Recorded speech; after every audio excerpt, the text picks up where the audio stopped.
സുഹൃത്തുക്കളെ, വല്ലാത്ത വാർത്ത ഓൺ ഫോക്കസിൻ്റെ പുതിയൊരു വീഡിയോയിലേക്ക് അവർക്കും ഒരിക്കൽ കൂടി സുസ്വാഗതം. ഞാൻ നിങ്ങളുടെ ചന്ദ്രമോഹൻ കൂത്തപ്പിള്ളിൽ. ഇന്ന് 2026 ഓഗസ്റ്റ് മാസം 24 തിങ്കളാഴ്ച. നേരെ വീഡിയോയിലേക്ക് കിടക്കുകയാണ്. കേരളം ഇപ്പോഴും ആ ഭയങ്കരമായ ഞെട്ടലിൽ നിന്ന് മുക്തമായിട്ടില്ല. ആലപ്പുഴ ജില്ലയിലെ ഹരിപ്പാട് കരുവാറ്റയിലുണ്ടായ ഇതിനു മുമ്പ് ഇവിടെ കേട്ടുകേൾവി പോലുമില്ലാത്ത ക്രൂരതയുടെ അങ്ങേയറ്റമാണ് അവിടെ ഉണ്ടായത്. ഒരു 67കാരനെ കൊലപ്പെടുത്തി സ്വർണ്ണാഭരണങ്ങൾ കവർന്ന സംഭവം ആസൂത്രണം ചെയ്തത് സ്വന്തം കൊച്ചുമകളായ 13കാരിയാണെന്നതും കൊല നടത്തിയത് കുട്ടിയുടെ 17കാരൻ ആൺ സുഹൃത്തും സമപ്രായക്കാര 2 കൂട്ടുകാരും ചേർന്നാണെന്നതും പോലീസ് പറയുമ്പോൾ നാം അന്തം വിട്ടു പോവുകയാണ്. ആ വാർത്ത നമ്മുടെ കാതുകളെ ഒരു ആസിഡ് പോലെ പൊള്ളിക്കുന്നു. കൗമാരത്തിൻ്റെ കൈകളിൽ ഒരു ജീവൻ പിടഞ്ഞു തീർന്നത് കേരള സമൂഹത്തിൻ്റെ ആത്മപരിശോധനയിലേക്കാണ് കൊണ്ടുപോകേണ്ടത്. അങ്ങനെയല്ലേ വേണ്ടത്? ഈ കുട്ടികൾ ഏതു സാഹചര്യത്തിലെ കാവും മുതിരുക എന്ന ചോദ്യത്തോടൊപ്പം തന്നെ നിർണായകമാണ് എന്തുകൊണ്ട് ഇവർ ഈ കൃത്യം ചെയ്തു എന്നതും. കൊലപാതകത്തിന് കൊട്ടേഷൻ കൊടുത്ത പെൺകുട്ടിയുടെ അവസ്ഥ തന്നെ ഇതിന് ഉദാഹരണമായി എടുക്കാം. ആ 13 വയസ്സുകാരി കടന്നുപോയ സംഘർഷ ജീവിതം, ആ പ്രായത്തിന് ചേരാത്ത ക്രൂരമായ കൊലപാതകം ആസൂത്രണത്തിൽ നിർണായകമായ ഘടകമാണ് പോലീസിൻ്റെ വിശദീകരണം. അത് ശരിയാണ് താനും.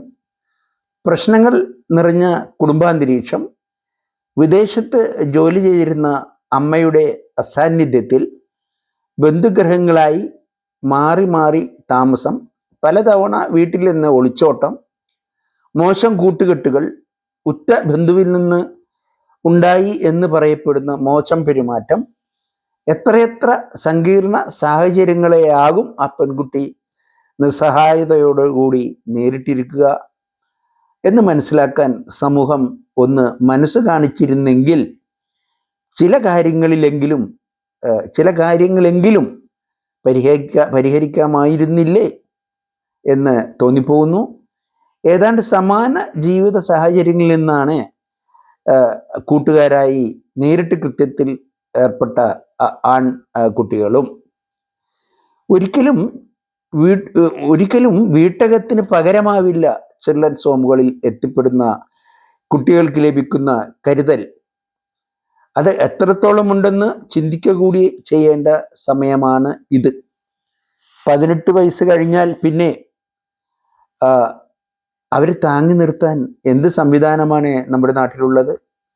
സർക്കാരിന് കീഴിലുള്ള ചിൽഡ്രൻസ് ഹോമുകളിൽ ബാലനീതി നിയമം, ഐക്യരാഷ്ട്ര സംഘടന അംഗീകരിച്ച കുട്ടികളുടെ അവകാശ ഉടമ്പടിയും ലംഘിക്കപ്പെടുന്നതായിട്ടാണ് 13 വർഷം മുമ്പ് തന്നെ ലഭിച്ച റിപ്പോർട്ടിൽ വ്യക്തമായി മനസ്സിലാക്കാൻ നമുക്ക് കഴിഞ്ഞത്, നമ്മളോട് പറഞ്ഞത് ആ റിപ്പോർട്ട്. എന്നാൽ മാറി മാറി വരുന്ന ചിൽഡ്രൻസ് വെൽഫെയർ കമ്മിറ്റികളുടെ നേതൃത്വത്തിൽ ഇതിൽ എന്ത് പരിഹാരം ചെയ്തു എന്നുകൂടി നാം ഈ അവസരത്തിൽ ഓർക്കേണ്ടതുണ്ട്. തിരുവനന്തപുരം SIT ആശുപത്രിയിലെ ബിഹേവിയറൽ വിഭാഗം നടത്തിയ പഠനം പറയുന്നു, കുട്ടികളിലെ ക്രിമിനൽ വാസനകളിൽ 2 വർഷത്തിനിടെ 50% വർധനവാണ് ഉണ്ടായത് എന്ന്. ബന്ധുക്കളെ കൊലപ്പെടുത്തുന്ന കുട്ടികൾ, സഹപാഠിയെ കൂട്ടം ചേർന്ന് മർദ്ദിക്കുന്ന കൗമാരക്കാർ, മോഷണവും ലഹരിയും ലൈംഗിക കുറ്റങ്ങളും ശീലമാക്കുന്ന കുട്ടിക്കൂട്ടങ്ങൾ നമ്മെ പേടിപ്പെടുത്തുകയും സങ്കടപ്പെടുത്തുകയും നിരാശരാക്കുകയും ചെയ്യുന്ന എത്രയെത്ര സംഭവങ്ങൾ നാം വായിക്കുന്നു. കുടുംബങ്ങളിലുള്ള ശൈഥില്യവും അടിസ്ഥാന ജീവിത മൂല്യങ്ങളുടെ ശോഷണവും ലഹരിയുടെ അമിത വ്യാപനവും ഇൻ്റർനെറ്റിൻ്റെ ദുരുപയോഗവുമൊക്കെ ഇപ്പോഴത്തെ ആപൽ സാഹചര്യങ്ങളിലേക്ക് വാതിൽ തുറക്കുന്നുണ്ട് എന്നുള്ളത് ഉറപ്പാണ്. അങ്ങനെ ചൂണ്ടിക്കാണിക്കപ്പെടുന്നുമുണ്ട്. അതിൻ്റെ പരിഹാരത്തിന് അതിനുള്ള പരിഹാരം രക്ഷിതാക്കളെയോ അധ്യാപകരെയോ മാത്രം ഏൽപ്പിച്ചാൽ പറ്റുന്ന കാര്യമല്ല. സമൂഹത്തിൻ്റെ സജീവമായ സക്രിയമായ പങ്കാളിത്തവും കൂടുതൽ ശാസ്ത്രീയമായ സമീപനങ്ങളും ഇക്കാര്യത്തിൽ ആവശ്യമാണ്, അത്യന്താപേക്ഷിതമാണ്.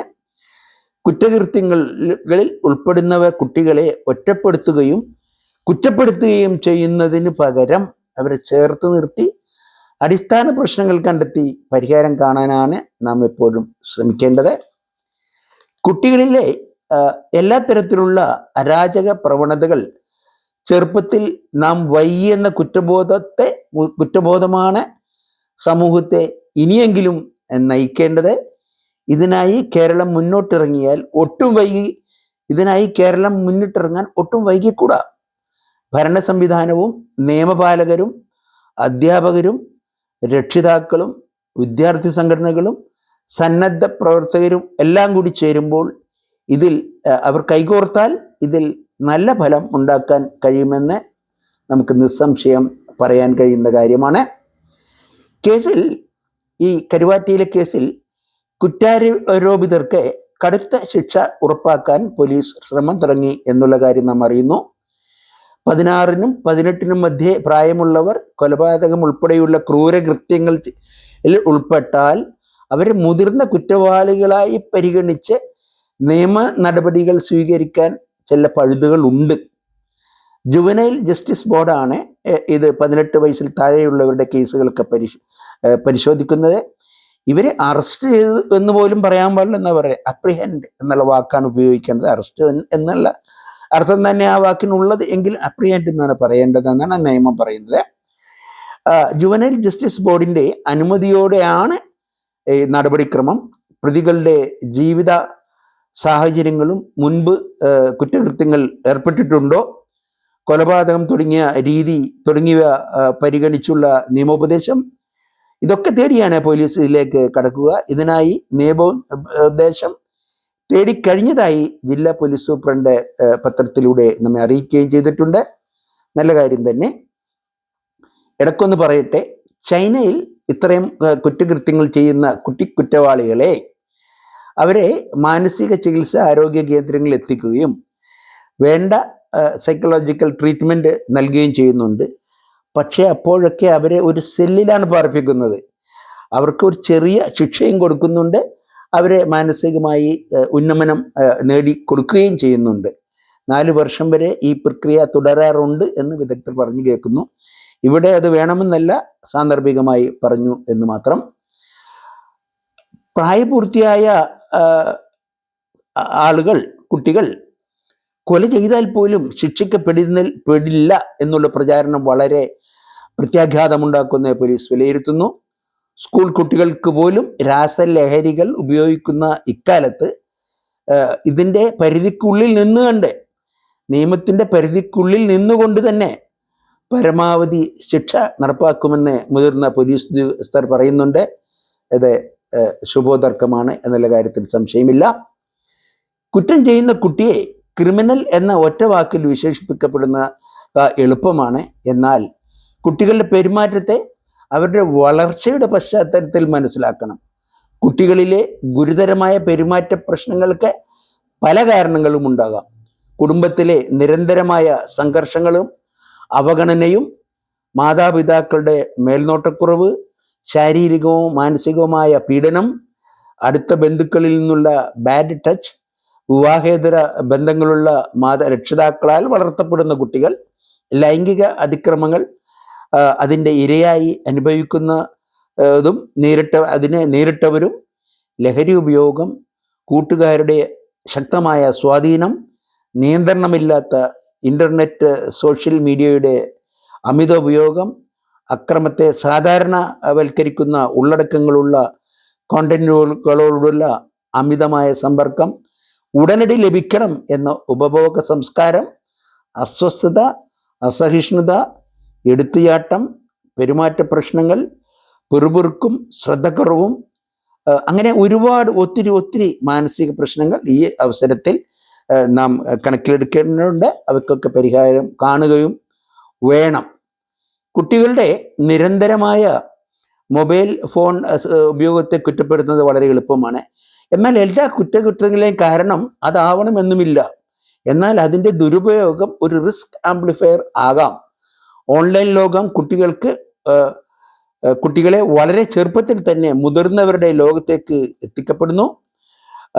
അത് പലതും പരിചയപ്പെടുത്തുന്നു. അതോടൊപ്പം പിയർ പ്രഷർ, ഓൺലൈൻ ബന്ധങ്ങൾ, ഞൊടിയിടയിൽ കാര്യം കടന്നു കിട്ടുമ്പോൾ ഉണ്ടാകുന്ന അനുഭൂതി, അക്രമത്തെയും കുറ്റവാസനയെയും പ്രോത്സാഹിപ്പിക്കുന്ന കോണ്ടന്റ്, ഉള്ളടക്കം എന്നിവയും ഒക്കെ നിയന്ത്രണമില്ലാതെ കടന്നു വരാം.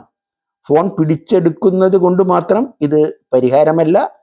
ഡിജിറ്റൽ സാക്ഷരത ഒക്കെ അങ്ങനെ പല കാര്യങ്ങൾ നമുക്ക് ഇക്കാര്യത്തിൽ ശ്രദ്ധിക്കേണ്ടതുണ്ട്. മറ്റൊരു കാര്യം, ഈ ചൈനയിലെ കാര്യം പറഞ്ഞല്ലോ. അപ്പോൾ അതിന് പോലെ ശിക്ഷകൾ ഈ കേസിലെ കുട്ടികൾക്ക് മുതിർന്നവർക്ക് കിട്ടാവുന്ന അതേ ശിക്ഷ തന്നെ വാങ്ങിക്കൊടുക്കണം എന്ന് പോലീസ് പറയുമ്പോൾ അതിൽ ഒരു അല്പം കാര്യമില്ലേ എന്ന് കൂടി നാം ചിന്തിക്കേണ്ടതുണ്ട്. എന്തായാലും കുട്ടികളുടെ ജീവിതത്തിൽ എന്തെങ്കിലും മാറ്റങ്ങൾ കാണുമ്പോൾ അവ അവഗണിക്കരുത്. പെട്ടെന്നുമുള്ള അമിതമായ കോപം, വീട്ടുകാരിൽ നിന്ന് അകന്നുപോകൽ, അസാധാരണമായ രഹസ്യ സ്വഭാവം, പുതിയ കൂട്ടുകാരെക്കുറിച്ച് സംസാരിക്കാൻ വിസമ്മതിക്കൽ, പണത്തോടോ വില കൂടിയ വസ്തുക്കളോടോ ഉള്ള അസാധാരണമായ ആഗ്രഹം, നിയമങ്ങളും പരിധികളും നിരന്തരം ലംഘിക്കൽ, മറ്റുള്ളവരെ വേദനിപ്പിക്കുന്നതിൽ കുറ്റബോധം തോന്നായിക, അക്രമത്തെക്കുറിച്ചുള്ള ആവർത്തിച്ചുള്ള സംസാരമോ ഭീഷണികളോ, ലൈംഗികാതിക്രമങ്ങൾ, ചൂഷണങ്ങൾ എന്നിവയുടെ സൂചനകൾ, ഇത്തരം മാറ്റങ്ങൾ കണ്ടാൽ അവരെ കുറ്റപ്പെടുത്തേണ്ടതിന് പകരം അവരെ ഒറ്റപ്പെടുത്തേണ്ടതിന് പകരം അറിയിക്കുന്ന വിധത്തിലുള്ള പരിഗണനയും അതിനുള്ള പരിഹാരം കാണുക ആണ് നാം ചെയ്യേണ്ടത്. അത് ഓർമ്മിപ്പിക്കുന്നു. അല്ലാതെ വെറുതെ അവരെ കുറ്റവാളി എന്ന് വിളിച്ചത് കൊണ്ട് മാത്രം കാര്യമില്ല എന്നർത്ഥം. ഇതിലെ പ്രതികളായ കൊലപാതകം നേരിട്ട് നടത്തിയ പ്രതികൾ അവളുടെ കാമുകൻ ഉൾപ്പെടെ പറഞ്ഞൊരു വാക്കുണ്ട്, എല്ലാം അവൾക്ക് വേണ്ടി മാത്രമെന്ന്. ഈ പ്രതികളുടെ ഇങ്ങനെയുള്ള വെളിപ്പെടുത്തലിൻ്റെ വെളിച്ചത്തിൽ ഒത്തിരി കാര്യങ്ങളിലേക്ക് നാം വിരൽ ചൂണ്ടുന്നുണ്ട് ആ പ്രസ്താവന. ഇതിനായി നമ്മൾ ഒരു കാര്യം കൂടി വേറൊരു കഥ കൂടി പറയേണ്ടിയുണ്ട്. 1963 റിലീസായ ക്ലിയോപാട്ര എന്ന ചിത്രം, ഞാൻ 9ാം ക്ലാസ്സിൽ പഠിക്കുകയാണ്. 2 വർഷം കഴിഞ്ഞാണ് സിനിമ കാണാനായത്. അതിൽ ഭൂലോക സുന്ദരിയായ ക്ലിയോപാട്രയുടെ റോൾ അഭിനയിച്ചത് എലിസബത്ത് ടൈലറായിരുന്നു. റെക്സ് ഹാരിസൺ ജൂലിയസ് സീസറായും, റിച്ചാർഡ് ബർട്ടൺ മാർക്ക് ആൻ്റണിയുമായി വേഷമിട്ടു. ലിസ് ടൈലറിൻ്റെ അനിതര സാധാരണമായ സൗന്ദര്യം ചെറുപ്പക്കാരായ നമ്മളുടെയൊക്കെ മനസ്സിൽ എത്രമാത്രം വിഭ്രാന്തി ഉണ്ടാക്കിയിട്ടുണ്ടെന്ന് ഞാൻ പറയാതെ തന്നെ നിങ്ങൾക്കറിയാം. 2 ചക്രവർത്തിമാരെ കയ്യിലിട്ട് അമ്മാനമാടുവാൻ എന്ത് കഴിവാണ് ഇവർക്കുണ്ടായിരുന്നത് എന്ന് ഞാൻ വിചാരിച്ചവരുടെ അമിതമായ സൗന്ദര്യമായിരിക്കുമെന്ന് കരുതി. പക്ഷേ ഒരു 10 വർഷം മുമ്പ് ഡിസ്കവറി ചാനൽ ഒരു പരമ്പര കാണിച്ചിരുന്നു. അതിലവർ പറയുന്നത്, പുരാവസ്തു ഗവേഷകർ കണ്ടെടുത്തത് ക്ലിയോപാട്ര ഈജിപ്തിലെ രാജ്ഞിയായിരുന്നപ്പോൾ തൻ്റെ ഒരു പ്രതിമ സൃഷ്ടിക്കാൻ ആവശ്യപ്പെട്ടു. അവരുടെ ഒരു പ്രതിമ സൃഷ്ടിക്കുമ്പോൾ എത്രമാത്രം ശ്രദ്ധിക്കണം, എത്രമാത്രം സൗന്ദര്യം അതിൽ കൊടുക്കണമെന്ന് അവർക്കറിയാം, ശില്പികൾക്കറിയാം. എന്നാൽ കണ്ടെടുത്ത ആ ശില്പം വളരെ മോശമായിരുന്നു. 5 അടി താഴെ പൊക്കം, ടോളമി വംശജർക്ക് 5 അടി താഴെ പൊക്കമുണ്ടാവൂ, ഉയർന്ന നാസിക, ഉയർന്ന മൂക്ക്, നെറ്റിയിലേക്ക് കയറിയ നെറ്റി, പിന്നെ കുറിയ കഴുത്ത്, ആകെക്കൂടി ഒരു വിരൂപയായിരുന്നു ക്ലിയോപാട്ര. അപ്പോൾ ഈ 2 ചക്രവർത്തിമാരെ കയ്യിലിട്ട് അമ്മാനമാടാൻ, വട്ടം കറക്കാൻ അവരെ സ്വാധീനിച്ച പ്രത്യേക സവിശേഷത എന്തായിരുന്നു? അതിനുത്തരവും ഡിസ്കവറി ചാനൽ നൽകുന്നുണ്ട്. ഇവരുടെ അസാധാരണമായ സംസാരശേഷി, ആരെയും വട്ടം കറക്കുന്ന സംസാരശേഷി, ആരെയും ആകർഷിക്കുന്ന സംസാരശേഷി, അതായിരുന്നു ഈ ചക്രവർത്തിമാരെ വീഴ്ത്തിയത്. ഇവിടെ അങ്ങനെയുള്ള കഴിവാണോ ഈ കുട്ടികളെ സ്വാധീനിച്ചത് എന്ന് നമുക്കറിയില്ല. എന്തായാലും പൂന്താനം പറഞ്ഞ ഒരു വാചകം നമുക്ക് ഓർക്കാം, കൂടിയല്ല പിറക്കുന്ന നേരത്തും കൂടിയല്ല മരിക്കുന്ന നേരത്തും മധ്യേ ഇങ്ങനെ കാണുന്ന നേരത്തും മത്സരിക്കുന്നത് എന്തിനു നാം വൃഥ. പൂന്താനം നമ്പൂതിരി 16ാം നൂറ്റാണ്ടിൽ മലപ്പുറത്ത് താമസിച്ച പൂന്താനം നമ്പൂതിരി വരികളാണ് നാം കേട്ടത്. ഈ ചെറിയ കാലയളവിൽ ജീവിത കാലയളവിൽ ഇങ്ങനെ മത്സരിക്കുന്നതും തല്ലുപിടിക്കുന്നതും വഴക്ക് കൂടുന്നതും അക്രമങ്ങൾ ഉണ്ടാക്കുന്നതും കൊലപാതകങ്ങൾ ചെയ്യുന്നതും ഒക്കെ ഭൂഷണമാണോ എന്ന് സമൂഹം ചിന്തിക്കണം. അതിനുള്ള കാലം അതിക്രമിച്ചിരിക്കുന്നു. വീഡിയോ അവസാനിക്കുന്നു. എല്ലാവർക്കും നന്ദി, നമസ്കാരം.